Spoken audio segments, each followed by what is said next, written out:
how to create dual boot.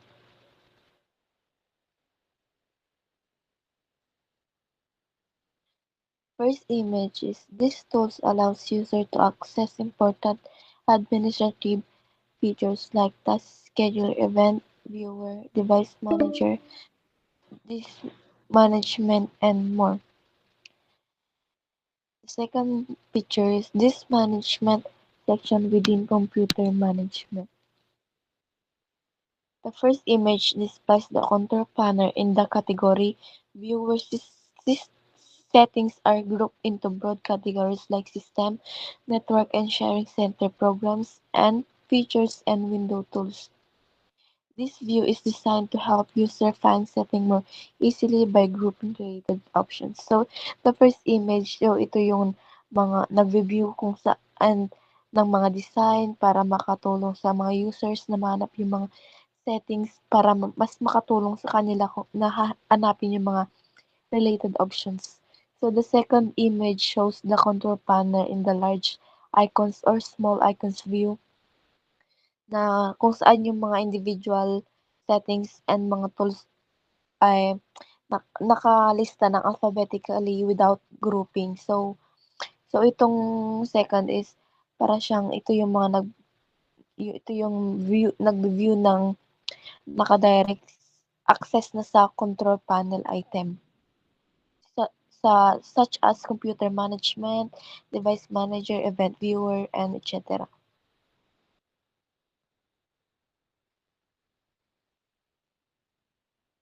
Computer management window with section like system tools, storage, and service and applications. This tool is used to create, delete, format, or resize these versioners.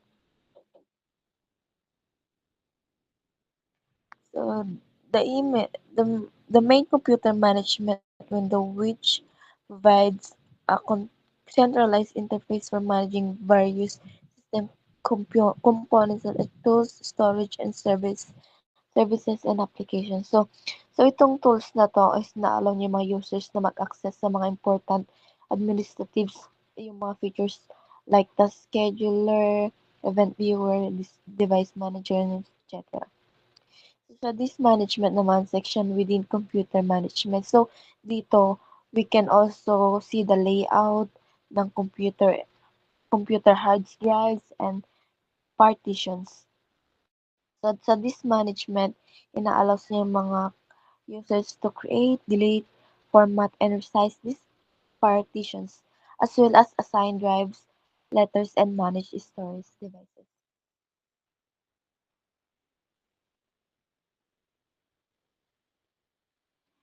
This management interface with multiple partitioners is this zero including system partitions and a primary partition. This tool is used to delete, format, and resize this partition. So the first image makikita nyo yan is the main computer management windows with sections like system tools, storage, uh, with multiple partition on this zero, including system partition and primary partition. So it also shows some unlocated space. So tinutulungan niya yung mga users na mahanap yung mga unlocated space. So in the right image, yung step 6 is shows a right-click context menu on one of the partitions. So, na-highlight niya yung shrink volume option. So, ito yung option na nag-allows na mag-reduce or yung pahinaan yung bawasan yung size of the selection partitions, freeing up unallocated unallocated space on the disk.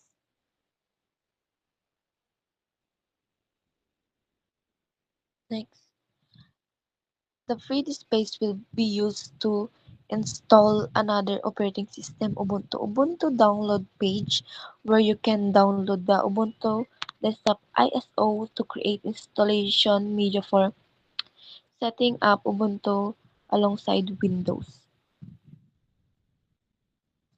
So The image 7 shows the shrink volume dialog in window disk management. So, where you can specify how much space to free up from an existing Windows partitioner. So, itong free space na ginagamit is to install another operating system sa Ubuntu. So, sa image 5 is pinapakita niya yung official Ubuntu download page kung saan pwede kang mag-download ng Ubuntu sa desktop, ISO to create installation media for setting up para mag-set up ng Ubuntu alongside Windows.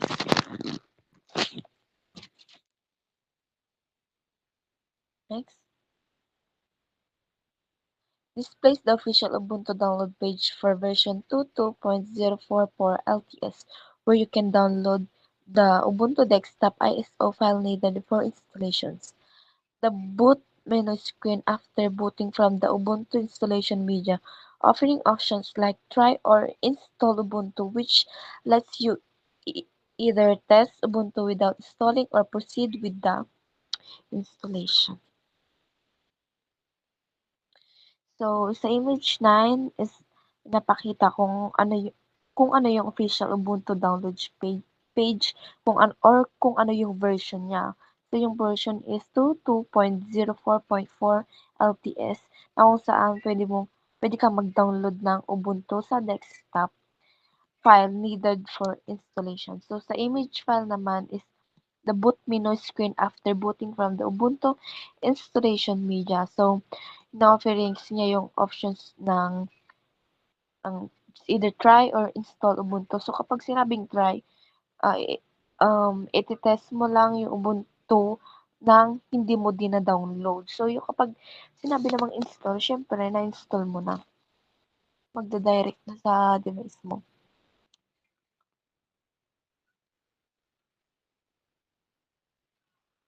So, next, display the Ubuntu boot splash screen indicating that Ubuntu is loading after booting from the installation media. Ubuntu installation welcome screen where you can choose your language and decide whether to try Ubuntu without installing or proceed to install Ubuntu on your system. So, I said earlier na kung uh, wait lang po. So, kasi sinabi ko kanina na um, may pagpipilian kang option. It's either try or direct na i-download mo. So, sa image 11 naman, sa pinakauna, so ito yung boot splash screen na nag-indicate na yung Ubuntu is loading after ma-boot from Keyboard layout selection screen, where you choose your preferred language, keyboard language and layout. Updates and other software screen, where you select the type of installation, normal or minimal, and options to download updates during installation and install third-party software for graphics and Wi-Fi. Dito naman sa part na to, pipili ka ng keyboard language at layout. For example, English US or English UK or Filipino.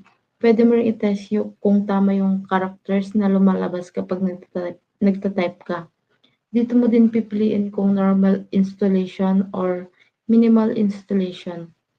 Pwede mo ring i-check ang option para makapag-download ka ng updates habang nag-install at mag-install ng third-party software para sa graphics, Wi-Fi at media formats. Next, the option Install Ubuntu alongside Windows Boot Manager is selected, enabling dual boot setup. The confirmation dialog warning that changes will be written to the disk, including formatting certain partitions. Ibig sabihin naman nito ay magse-set up ka ng dual boot, mananatil ang Windows mo at magdadagdag lang si Ubuntu ng sarili niyang partition para makapili ka na kung anong OS yung preferred mo. Tapos maglalagay rin siya ng babala na may pagbabagong isusulat sa disk tulad ng pag-format ng ilang partition. Ibig sabihin, once na mag-continue ka, hindi na mababawi ang changes sa storage layout mo. Next. The installation progress screen where Ubuntu is copying files and installing system. Who are you? Setup screen where you enter your name, computer name, username, and password. You also choose whether to log in automatically or require a password. Dito naman makikita mo yung pag-usad ng installation tapos ipapakita niya rin yung paano ka mag-copy ng files habang nag-i-install ng system. And magpapakita rin siya dito kung gusto mo kung ano yung ilalagay mong name, computer name, username, at password. Next, installation complete. Message prompting you to restart the computer to use the new Ubuntu installation. Ubuntu boot screen after starting with a message to remove the installation media and press Enter. Pinapakita naman dito kapag tapos na yung installation mo at hahayaan ka lang na i-restart yung computer mo para magamit mo yung bagong Ubuntu system. Kapag na-restart na, may lalabas siyang message na restarting. Tapos kapag na-install mo na yung Ubuntu, hindi mo na kailangang mag-install ulit ng installer ng Ubuntu. Next. The Grab bootloader menu, where you can choose to boot into Ubuntu or Windows Manager, shows the connect your online accounts setup screen in Ubuntu, allowing you to link services like Google, Microsoft, and other for easy integration.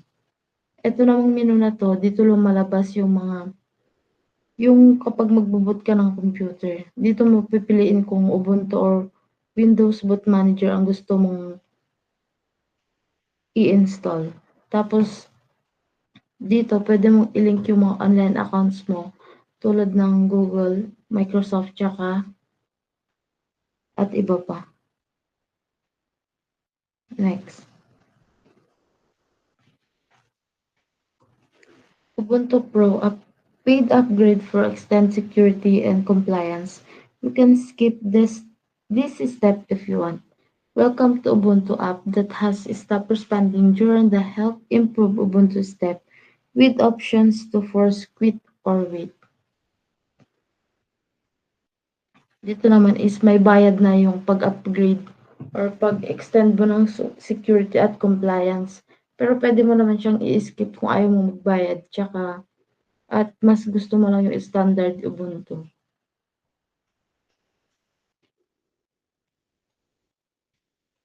And minsan sa help improve Ubuntu step naman, may possibility siya na mag-hang or mag-stop yung welcome app kasi mabigat siya. Malaki yung space na kailangan niyang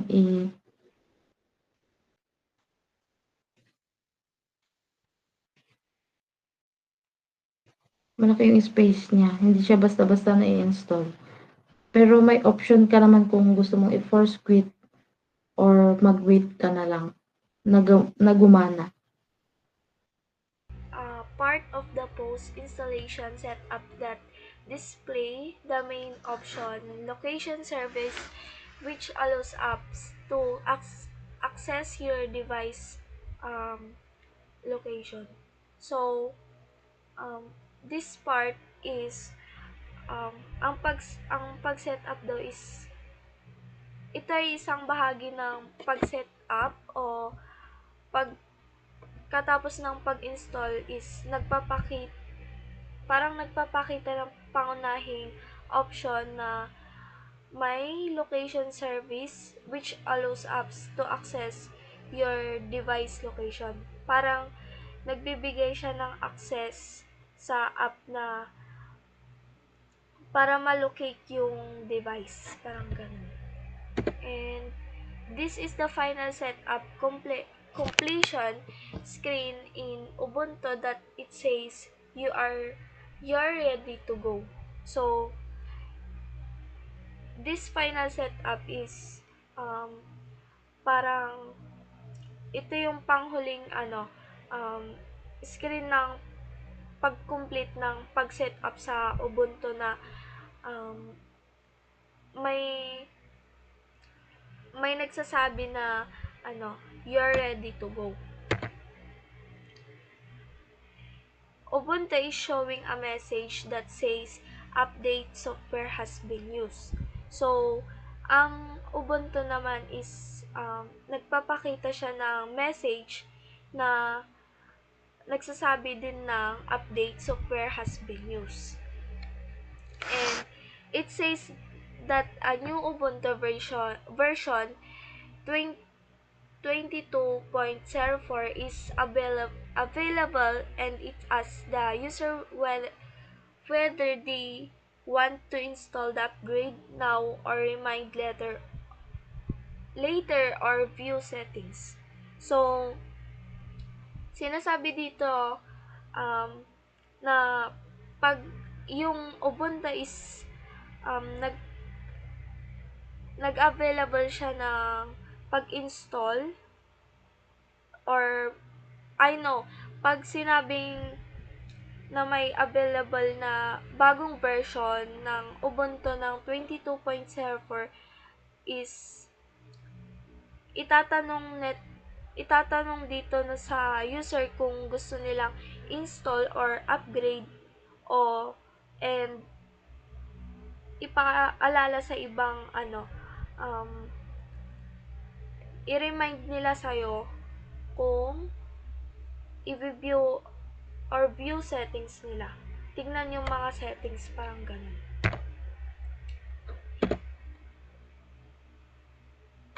So, it shows a window asking for your administrator password. Ubuntu requires authentication before installing system updates, drivers, or software package. So, pinapakita nito sa window na pag um, pag humihingi ng password yung administrator is nangangailangan yung Ubuntu ng pagpapatunay bago mag-install ng mga update sa system or driver o software package. So, it shows the software update actively installing updates. You can see the progress bar, the status message indicating that the update package are being installed. So, pinapakita dito ang pag-update ng software na active na nag-install ng mga install ng mga update. So, maaari mong makita yung progress bar at yung status ng message na um, um, ini-indicate niya yung mga update package ay pag ini-install. Ganun. So, a clean Ubuntu is displayed and no windows are open. It's just the desktop environment with the dock on the left. So, pag yung one clean Ubuntu is displayed and no windows are open. So, hindi daw hindi daw pinapakita na um, no windows are open. So, ito lang yung ang desktop na environment na may dock sa left, on the left. The Ubuntu desktop is shown but with the terminal window open. In the terminal, a command has been entered. So, dito naman, ang Ubuntu desktop is pinapakita, ngunit may bukas na it's show the terminal window, it's open. So, the terminal is may ipinapasok na command. Ganun. So, this is the normal output when Ubuntu updates software on your systems. So, nothing wrong, it's just progressing through the upgrade steps. So, Ito yung normal na output kapag ina-update ng Ubuntu ang software ng yung system. And walang mali sa ano, prog, pag prog, progressing niya through the upgrade steps. So, after upgrading, Ubuntu shows a configuration dialog. This appears when the upgrade affects the bootloader or grab or EFL system partition. So, pinapakita ng terminal window ang final phase ng sudo upgrade at ngayon, ang Ubuntu ay uh, nag-upgrade siya ng triggers. So, parang pinapatakbo niya ganun. So, ito ang mga post-installation tasks like clean apps, icon, and etc. Changing system settings that require reboot and initiating shutdown or start manually. After starting, the computer boots into the refined boot manager. The icons represent different operating system installed on the machine. Next. It shows a submenu that appears when you select one of the operating system icons. It is the normal refined home screen showing all installed operating system.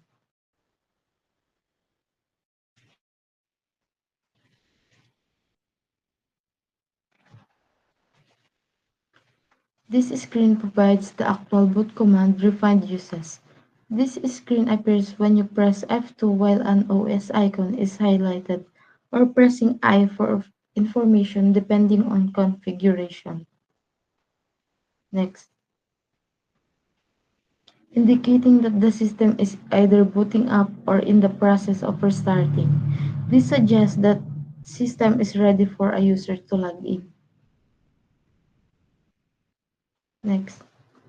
A desktop environment is visible. The Start menu is open, displaying a list of options such as settings and power. Restarting and a loading indicator suggesting that the computer is in the process of restarting. A blank screen with the Ubuntu logo and loading indicator suggesting the system is starting up or booting. The Ubuntu desktop environment, a launcher bar on the left side, and the top bar showing system information.